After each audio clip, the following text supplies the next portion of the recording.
First it was Jada Pinkett Smith. Now it's superheroines having entanglements in superhero movies. Now available in paperback and e-readers. Isis, Revenge of the Cyber Goddess. The goddess next door takes on the threat of a deadly digital diva driven to destroy the world in this action-packed, all-new Isis series adventure. Get Isis, Revenge of the Cyber Goddess featuring a bonus pin-up and the other two books in the Cyber Goddess saga at online booksellers everywhere today.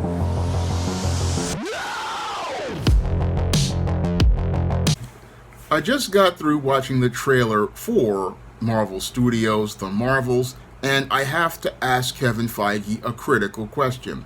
Why? Just why did you make this movie?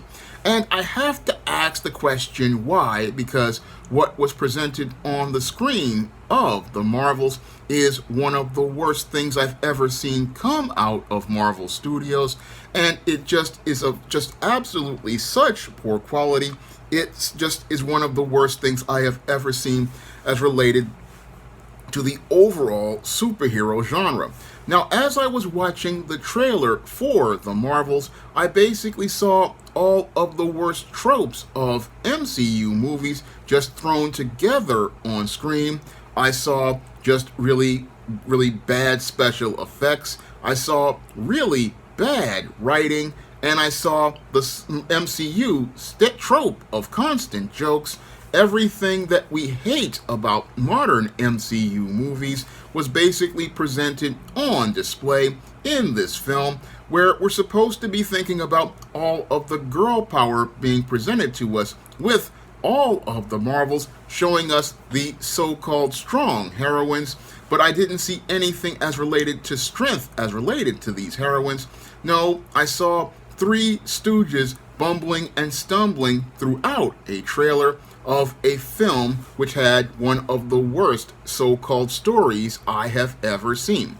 Now, this Marvel's movie is supposed to be the sequel to 2019's Captain Marvel, a film that basically made $1 billion only because it was wedged between Avengers Infinity War and Avengers Endgame, but I doubt this film will be just as successful, and I doubt it will be as successful because this film cannot go out here and tether on to other MCU films, and once it's allowed to stand on its own, it's going to fall flat as many of the lame jokes that are presented through this just made-for-TV movie plot. Now, Captain Marvel, as I see it, sequel, The Marvels, suffers from the same problem that the Salkin's Superman 3 suffered from in 1983. Now, back in 1983, Warner Brothers wanted to fire Richard Donner off Superman 2 halfway through the film. They hired Richard Lester to finish directing Superman 2. Then the Salkins and Richard Lester decided they wanted to add more comedy to the Superman movies, and they recruited Richard Pryor to be their guy who would be the punchline of an absolutely terrible Superman sequel. And the same thing seems to be done here with this whole movie.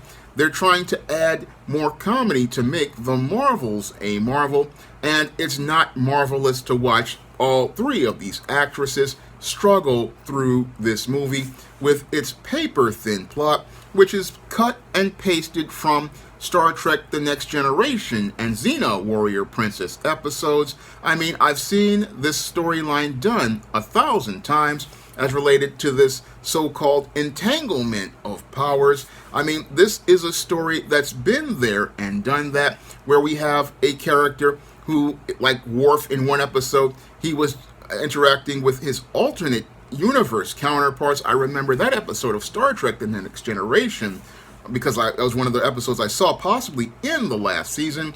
And this is what's being done here with the Marvels. You've got Kamala Khan, Monica Rambeau, and Carol Danvers. Their powers are entangled, and they're entangled in this jumbled mess of a movie where we're supposed to see them work together to sort out their powers, but that whole story does not answer a critical question. Why should we care? Why should I care to spend $15 to watch three characters I just don't like going out here to try to detangle their so-called entangled powers. Why should I go out here and spend $15 to watch a story that I've seen done better in an episode of Star Trek The Next Generation or an episode of Xena Warrior Princess?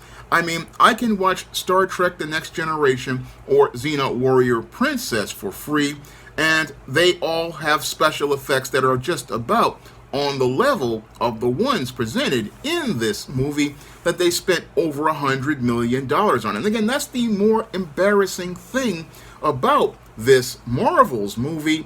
I mean, I can go back to an episode of Star Trek The Next Generation or Xena Warrior Princess, and I can spot special effects that are done far better than what was presented in this film. I mean, there's one scene where there are some blue aliens that Monica Rambeau runs into, and these aliens look so off the shelf, it's not even funny. Then there's the scene with Kamala Khan in the hallway with these other aliens and the cat Gus or whatever his name is, and he eats up the aliens. Again, this is stuff that is just generic and off the shelf. Nothing is unique, nothing is special here as related to the special effects, and the film feels about as phoned in as if they were to take a picture of these actors and tape it to a cell phone. That's how phoned in this whole film feels, and everything in this film feels like it's there for just the sake of being there, and it doesn't feel like it adds anything to the MCU, which is already on a precipitous state of decline. And I thought things were bad with the Eternals and Ant-Man and the Wasp: Quantumania, but here we are showing that just when you thought Marvel Studios could hit rock bottom, they go out here, find a shovel, and start digging deeper, because this film is the watermark for the worst of the worst as related to Marvel Studios, and they're going to go out here and release this in November. I mean, they must be setting themselves up for a major embarrassment, because what I saw in this teaser doesn't really go out here and get me excited. Now, you'll have people saying, oh, it's an example of strong women. No, I write better heroines than this in Isis and E-Steam series stories, and I even write better than this in my novel Spellbound. I mean, I could write a better screenplay for a movie featuring heroines, and I could give you more depth and more layers than what was presented here. Because what was presented here as a so-called movie featuring heroines is an insult to heroines, because when you consider what we got in shows like Buffy the Vampire Slayer and Xena Warrior Princess in terms of depth, layers, and character development, the Marvels isn't even at the lowest level of these shows. I mean, these TV shows made with a smaller budget gave us better storytelling, better character development, and gave us full transformation arcs as related to heroines. But here's Marvel Studios saying, oh, we want to make a movie featuring heroines, and instead we get a bunch of women who look like a bunch of clowns. Again, an embarrassment to the entire genre of superheroine movies, and again, showing us that there's nothing really strong about these women, and showing us that the writers here don't even know how to write heroines. And again, it's embarrassing because Marvel Studios is 0 for, I think, about 4 at this point. They failed with Black Widow. They failed with Captain Marvel. They failed with the She-Hulk. They failed with Ms. Marvel. And now they're failing with the Marvels. So it's really they're 0 for 5 as related to heroines. And they're 0 for 5 for making stories with heroines that are compelling. And again, that's embarrassing considering that Marvel Studios has all of these billions of dollars as related to their budget, but they can't seem to find a writer like myself who can go out here and write compelling stories as related to heroines, because I myself, when I looked at this story, it just made me shake my head, because I'm out here writing heroines all the time in the Isis and E-Steam series, and I even write them in other books like Eternal Night and the Spinsterella trilogy, and I look to give my audience characters that are richer and more multidimensional than the shallow presentation of women that was presented here. I mean, what was presented here basically makes women look like they're incredibly stupid. It makes women look incredibly childish. It makes women look incredibly incompetent. I mean, this Marvel's film, this is, again, for people saying that it's about empowering women, this film is a major setback for women, and again, an embarrassment to watch when you consider that this film was supposed to be, this is supposed to be the film that's supposed to show us, how strong these Marvel women are, but this film just basically shows us that there's a big mess over at Marvel Studios. And again, while they sit here and talk about identity politics passively, aggressively they breathe brand new life into the same old stereotypes that are about bringing down the image of women. And again, this trailer was a complete embarrassment to watch, because it just shows that even if you give $100 million to a group of no talents, they will produce something that is of the poorest quality. I mean, if you gave me $100, I could make $100 million. I could make a far better film than the Marvels, and I could make a film that could give you a richer, more compelling character and more compelling story than this garbage calling itself talking about entangled powers. I mean, what is this? An entanglement like what Jada Pinkett Smith was involved with? I mean, this is just a whole bunch of bad ideas, and it just is everything that we don't like about Marvel Studios movies come to the screen, and that's what I see in the Marvels, a complete dumpster fire of a movie that is it's like we're on a race to the bottom at this point, as related to the superhero movie. I mean, I feel like 2023 is like the race to the bottom. We've already had Ant-Man and the Wasp: Quantumania flop at the box office. We've had Shazam! Fury of the Gods flop at the box office. And it's looking possibly like we may see The Flash wind up flopping at the box office, and Blue Beetle, based on the date Blue Beetle has been given. And it looks like the Marvels might be the movie, along with Aquaman and the Lost Kingdom, that closes the door for superhero movies for the remainder of the 2020s, because we're in a major slump as related to these movies, and we're in a major slump as related to these movies because producers like Kevin Feige want to produce quantity of movies, not thinking about the quality, and that's what's presented here, a film rushed out to be a cash grab sequel made to be a part of a quantity of projects, not thinking about the quality of what was presented. And what was presented here was, again, of the poorest quality, because, again, I've seen this exact same story done on Star Trek The Next Generation, with Worf going through alternate universes as he was entangled as related to a transporter issue, and eventually he wound up stopped being an anomaly because they figured it out. But again, that was a TV script, and now we have the script just poorly executed as related to a movie, and it's just not good enough for a superhero movie, considering so much source material was available in the comics. I mean, so much source material was available, and this is the best you could do, but they want to sit there and say, oh, we don't want to hire any fanboys like myself to be writers, even though a professional like myself would have tried to give you a much better story, a story at least with a villain. Because I don't even see a villain in this trailer. No, I don't even see a bad guy in this trailer that these heroes are supposed to take on. So that just is, again, another trope as related to the worst parts of Marvel Studios movies, how we get all of this just self-deprecating bad humor. We get these lame action sequences. We get no plot whatsoever and no bad guy to drive the conflict.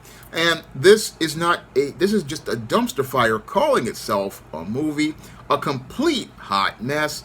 And this hot mess just shows us how bad things have gotten at Marvel Studios as related to the overall production of their movies, because this whole concept should have never gone to production. There's no real script here. There's no real story here. It's just a bunch of stuff thrown up on the screen in an effort to get an easy cash grab, but this film is just something that people should pass on, and it's a movie I definitely will pass on because this film ain't worth $5 food stamp without the book. I mean, that's how bad what was presented here, and what was presented here, again, just shows how bad things have gotten at Marvel Studios, a studio that has gotten so comfortable and so full of itself, it no longer thinks about the quality of its productions, and again, that's just embarrassing when you consider the high benchmark for quality that we got with Iron Man in 2008, and up to about 2012 with the Avengers, we got a high benchmark for quality, but those days are long gone, and the Marvels just make me wonder how much of a marvel it is that Kevin Feige will possibly be able to keep his job, because after this movie flops at the box office, I don't see the superhero movie genre going much further for Disney, because this movie is a complete turd, and this turd basically may wind up flushing the career of Kevin Feige, because this movie is just one of the worst things to ever come out of Marvel Studios, and this movie just, again, one of the worst things I've ever seen so far as related to a trailer. Again, I never thought I'd see the day when I'd see a Marvel Studios movie where there's no story whatsoever, no character development, just a jumbled mess. But here we are, and here we are with Marvel Studios going beyond rock bottom and falling into an abyss in terms of quality. Now, if you want to pick up some of my stories featuring heroines, like the ISIS series, the E-Steam series, the Spinsterella trilogy, my vampire novel, Eternal Night, or my sorority novel, The Thetas, or my business novel, A Recipe for Success, you can find those books on Amazon.com in paperback and Kindle format. You can also find those books at other online booksellers like Smashwords, the iBookstore, and Google Play. And if you want to see me make more videos taking many of these Marvel superhero movies to the barbecue, you can send a donation to the Patreon, the PayPal, or the Cash App by clicking the links in the description box. That's all I have to say for this video. You can comment, rate, and subscribe. Now available in paperback and e-readers, E-Steam Horror of the Hyena Woman. Hell's aspiring angel takes on a wicked werewolf in this action-packed all-new E-Steam series adventure. Get E-Steam Horror of the Hyena Woman in paperback and e-readers today. Now available in paperback and Kindle Unlimited, Isis, All That Glitters. The goddess next door takes on a bikini-clad bank robber in this action-packed all-new Isis series adventure. Get Isis, All That Glitters in paperback and Kindle Unlimited today.